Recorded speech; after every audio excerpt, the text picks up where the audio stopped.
រឿងស្នេហារវាង Trump និង Elon Musk គឺបានប្រេះឆាយតើមានរឿងអីកើតឡើង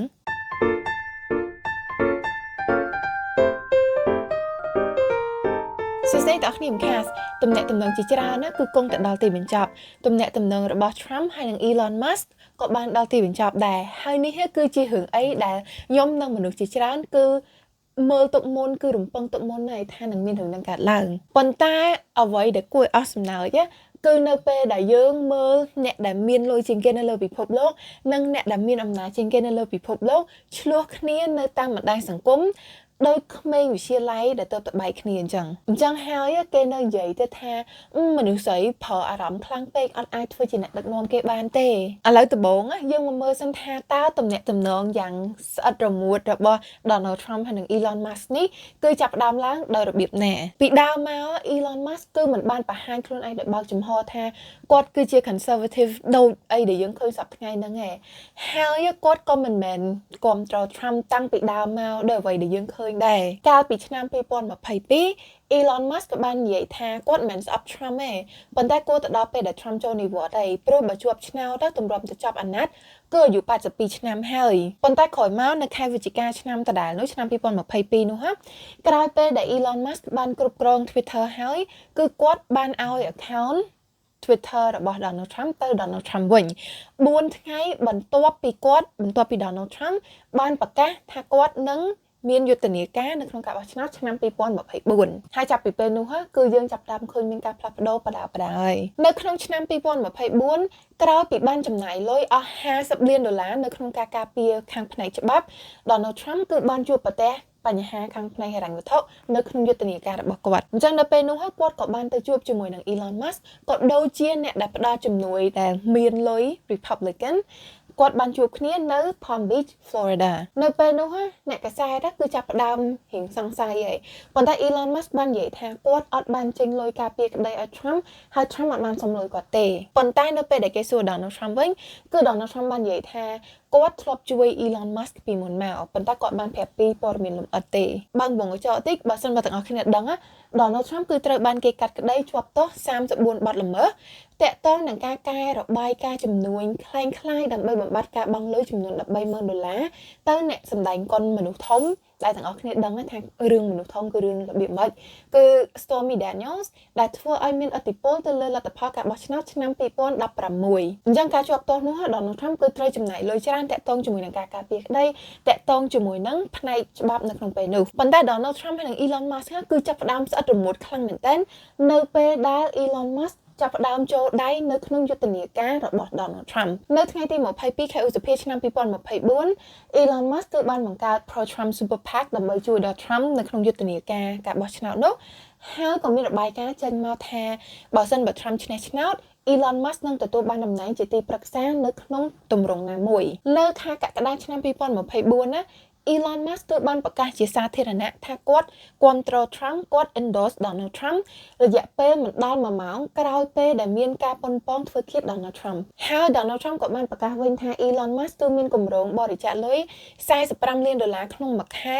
ទៅក្នុងយុទ្ធនាការរបស់គាត់ហើយគាត់នឹងធ្វើឲ្យជីវិតរបស់ Elon Musk ល្អប្រសើរនៅក្នុងខែតុលាឆ្នាំ2024Elon Musk គឺបានចូលទៅ rally របស់ Trump នៅ Pennsylvania ដែលនៅកន្លែងនោះគឺទាំងអស់គ្នាបានឃើញគាត់លោតនៅលើឆាកដូចតួ The Sims ដែលយើងបានឃើញរួចទាំងអស់គ្នាអញ្ចឹងដល់ខែតុលានោះElon Musk គឺបានបរិច្ចាគលុយអស់$75 លានចូលទៅក្នុង Super PAC ដែលគាត់បានបង្កើតនោះហើយដល់ខែវិច្ឆិកាឆ្នាំ2024ដែល Donald Trump ឈ្នះឆ្នោតនោះ Elon Musk គឺបានចំណាយលុយអស់ជាង$250 លានក្រោយពេលដែល Elon Musk គឺបានចំណាយលុយអស់ជាង$250 លានក្នុងការជួយយុទ្ធនាការរបស់ Trump នោះ Trump ក៏បានឲ្យតំណែងគាត់ថាជាអ្នកដឹកនាំខាងផ្នែក Department of Government Efficiency ឬក៏ DOGE ដែលមានតួនាទីនៅក្នុងការកាត់បន្ថយការចំណាយរបស់រដ្ឋាភិបាលនិងគឺជាអ្វីដែល Elon Musk បាននិយាយប៉ុន្តែយើងដឹងហើយថាការកាត់បន្ថយការចំណាយរបស់រដ្ឋាភិបាលនោះគឺមានដូចជាការបណ្ដេញបុគ្គលិក Federal Employees ការបិទ USAID ក៏ដូចជាការបិទភ្នាក់ងារផ្សេងទៀតដែលធ្វើឲ្យប៉ះពាល់ដល់ជីវភាពដល់ជីវិតដល់សុខភាពរបស់មនុស្សនៅជុំវិញពិភពលោករាប់លានអ្នកមិនមែននៅតែសហរដ្ឋអាមេរិកទេហើយនៅក្នុងអំឡុងពេលនោះElon Musk ក៏បានទទួលផលប្រយោជន៍ច្រើនដែរប៉ុន្តែអីដែលគាត់បាត់ទៅវិញគឺ គេឈ្មោះរបស់គាត់មុនពេលដែលគាត់ចេញមុខបើកចំហបែបនេះហ่ะគឺមនុស្សជាច្រើនអត់ដឹងអត់ស្គាល់ពី Elon Musk ច្រើនទេគេគិតថាគាត់គឺជាមនុស្សមួយដែលអាចកំបាំងគេគិតថាគាត់គឺជាមនុស្សមួយដែលឆ្លាតដែលប៉ាកែតាក់ទងជាមួយនឹង EV electric vehicle ដល់អ្នកខ្លះបដូរគាត់ទៅនឹង Iron Man ទៀតប៉ុន្តែនៅពេលដែលគាត់ចេញមុខបែបនេះនៅពេលដែលគាត់ចាប់ផ្ដើមនិយាយចេញមកនៅអ្វីដែលគាត់ជឿនៅគោលចំហរបស់គាត់ណាគឺធ្វើឲ្យមនុស្សជាច្រើនចាប់ផ្ដើមស្អប់គាត់ខ្ញុំមានវីដេអូមួយដែលនិយាយពីដំណើរទាំងអស់នេះហើយប៉ុន្តែបើសរុបមកវិញទៅគឺការស្អប់ទាំងអស់នោះធ្វើឲ្យមនុស្សជាច្រើននៅជុំវិញពិភពលោកចាប់ផ្ដើមធ្វើពហិការទៅលើ Tesla ដោយមិនទិញឡាន Tesla ឬក៏ពេលខ្លះកំទេចឡាន Tesla ទៀតដែល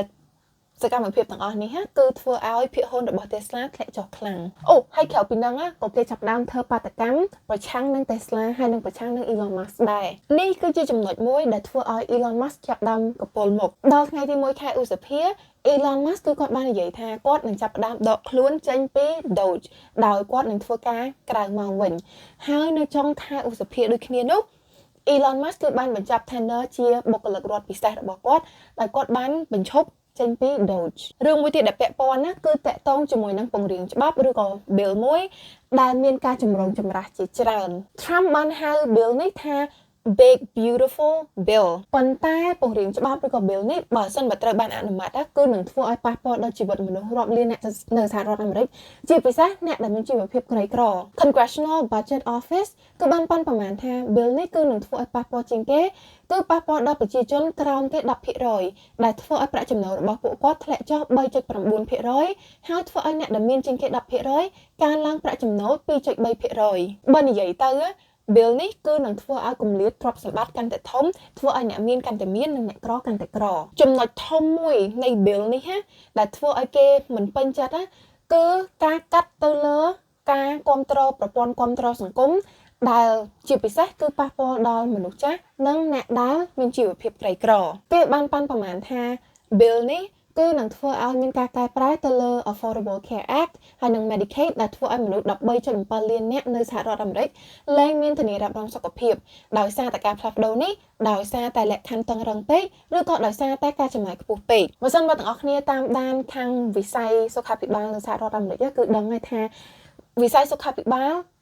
ថ្លៃពេទ្យនៅសហរដ្ឋអាមេរិកគឺថ្លៃខ្លាំងណាស់បើសិនបើមិនមានធានារ៉ាប់រងទេមនុស្សជាច្រើនណាគឺអត់អាចបង់ថ្លៃពេទ្យនោះបានទេឧទាហរណ៍មួយកាលជំនាន់ COVID គឺមានបរិសម្នាក់គាត់បានកើត COVID ហើយគាត់បានស្លាប់ប៉ុន្តែកូនរបស់គាត់គឺទទួលបានវិក័យប័ត្រពេទ្យដែលមានតម្លៃជាង$1 លានហើយចំណុចមួយទៀតនៅក្នុង bill នោះដែរដែលខ្មែរយើងគឺត្រូវខ្វល់ណាគឺនៅក្នុង bill នោះនឹងមានការដាក់ពន្ធថ្មីទៅលើ remittance ដែលនេះគឺជាលុយដែល immigrant ផ្ញើទៅគ្រួសារទៅស្រុកដើមរបស់គាត់វិញឧទាហរណ៍ថាដូចជាខ្មែរយើងដែលទៅធ្វើការទៅរស់នៅសហរដ្ឋអាមេរិកគឺត្រូវផ្ញើលុយទៅបងប្អូនដែលនៅស្រុកខ្មែរនៅពេលដែល Big Beautiful Bill របស់ Donald Trump នោះបានចេញមកការឆ្លោះគ្នារវាង Elon Musk និង Donald Trump គឺបានលើកចេញមកជាសាធារណៈ Elon Musk គឺបានរិះគន់ bill នោះដោយនិយាយថាវាគឺជា massive outrageous pork-filled congressional spending bill ហើយ Trump ក៏បាននិយាយទៅវិញថា Elon Musk គឺខំគាត់ដោយសារតែគាត់ដកចេញ EV mandate ដែលស្មើនឹងលុយយ៉ាងច្រើនសម្រាប់យានយន្តអគ្គិសនីហើយ Elon Musk គឺដឹងពីរឿងនឹងយូរហើយគាត់បាននិយាយទៀតថា Elon Musk គឺនិយាយតែរឿងល្អពីគាត់ទេហាក់ដែរនិយាយរឿងអាក្រក់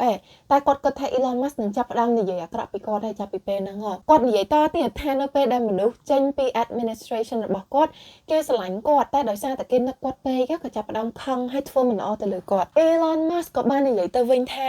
គាត់អត់ដែលបានឃើញ bill ហ្នឹងទេសូម្បីតែម្ដងហើយសឹងតែគ្រប់គ្នានៅ Congress គឺអត់មានអ្នកណាគេបានអានផងហើយគាត់ក៏ចាប់ផ្ដើមចេញ tweet ជាច្រើនទៀតដែលមួយនៅក្នុងឆ្នាំនោះគឺគាត់បាននិយាយថាបើសិនបើអត់មានគាត់ទេ Donald Trump គឺនឹងចាញ់ឆ្នោតហើយកាលពីឆ្នាំ2024ហើយមិនត្រឹមតែប៉ុណ្្នឹងទេគឺគាត់ដឹងទៀតថានឹងចាញ់ឆ្នោតប្រមាណ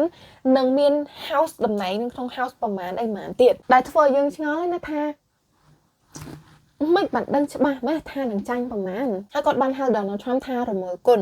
មិនត្រឹមតែប៉ុណ្្នឹងទេ tweet មួយទៀតរបស់គាត់គឺគាត់បានស្ទង់មតិ poll មើលថាតើគួរមានគណៈបកថ្មីនៅសហរដ្ឋអាមេរិកអត់ Trump ក៏បានតបទៅវិញថាគាត់បានដេញ Elon Musk ចេញហើយគាត់បានដក EV mandate ដែលបង្ខំឲ្យមនុស្សគ្រប់គ្នាទៅទិញឡានអគ្គិសនីដែលគ្មានអ្នកណាចង់ទិញទេ Elon Musk ក៏ទៅជាឈួតអញ្ចឹងពាក្យដែល Trump និយាយណាមិនពាក្យខ្ញុំនិយាយណាហើយគាត់បាននិយាយទៀតថាវិធីសាស្ត្រមួយដែលងាយស្រួលជាងគេនៅក្នុងការកាត់បន្ថយការចំណាយនិងសំលុយ គឺលុបចោលកុងត្រានិង subsidies រដ្ឋរបស់ Elon Musk ហើយ Elon Musk ក៏បាននិយាយថានេះគឺជាការកុហកឯងហើយ Elon Musk ក៏បាន tweet ជាច្រើនទៀតដែលគាត់បាននិយាយទៀតថា Donald Trump គឺនៅក្នុង Epstein Files ដែលនេះគឺជាមូលហេតុមួយដែល Epstein Files នេះគឺមិនត្រូវបានគេបង្ហាញជាសាធារណៈរឿង Jeffrey Epstein នេះគឺជារឿងមួយដែលវែងឆ្ងាយដែលមាន documentary រាប់ម៉ោងបាននិយាយអស់ទាំងអស់គ្នាប៉ុន្តែសរុបឲ្យខ្លីមកហ្មងណាគឺ Jeffrey Epstein គឺជាមនុស្សម្នាក់ដែលមានលុយច្រើនហើយមានអំណាចហើយគាត់បានជួញដូរផ្លូវភេទក៏ដូចជាជួញដូរក្មេងស្រីនៅលើកោះរបស់គាត់ដែលអ្នកដែលពាក់ព័ន្ធណាគឺជាមនុស្សដែលមានអំណាចគឺដូចជាអ្នកនយោបាយ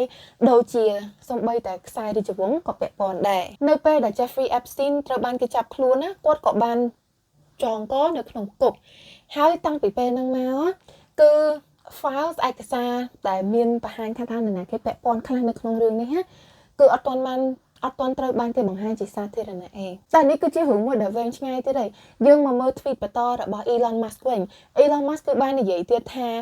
ពន្ធ tariff របស់ Donald Trump គឺនឹងធ្វើឲ្យមានវិបត្តិសេដ្ឋកិច្ច recession នៅពាក់កណ្ដាលឆ្នាំនេះទាំង Elon Musk បាននិយាយគាំទ្រនិងបានលើកសរសើរ Donald Trumpរាប់ខែមកហើយរួមទាំងនៅពេលដែល Donald Trump ចេញ tariffs នេះមកទៀតក្រោយមកក៏មានការរាយការណ៍ពីសេតវិមាននិយាយថា Donald Trump គឺបានខឹង Elon Musk ហើយបានបញ្ជាឲ្យគេយកឡាន Tesla ដែលគាត់បានបង្ហាញនៅមុខសេតវិមានកាលពីប្រហែលសប្តាហ៍មុននោះឲ្យគេយកឲ្យណាគេចេញឬក៏យកទៅលក់ចោលទៅហើយគាត់បាននិយាយទៀតថាហើយការរាយការណ៍ពីសេតវិមាននេះគឺបាននិយាយទៀតថា Donald Trump គឺអត់បានលើកទូរស័ព្ទ Elon Musk ឲ្យ call មកគាត់ទេក្រោយមក Elon Musk ក៏បានលុប tweet មួយចំនួនចេញអញ្ចឹងយើងឃើញថាទំនាក់ទំនង romance របស់ Elon Musk ហើយនិង Donald Trump គឺបានប្រេះឆាធំនឹងប៉ុន្តែ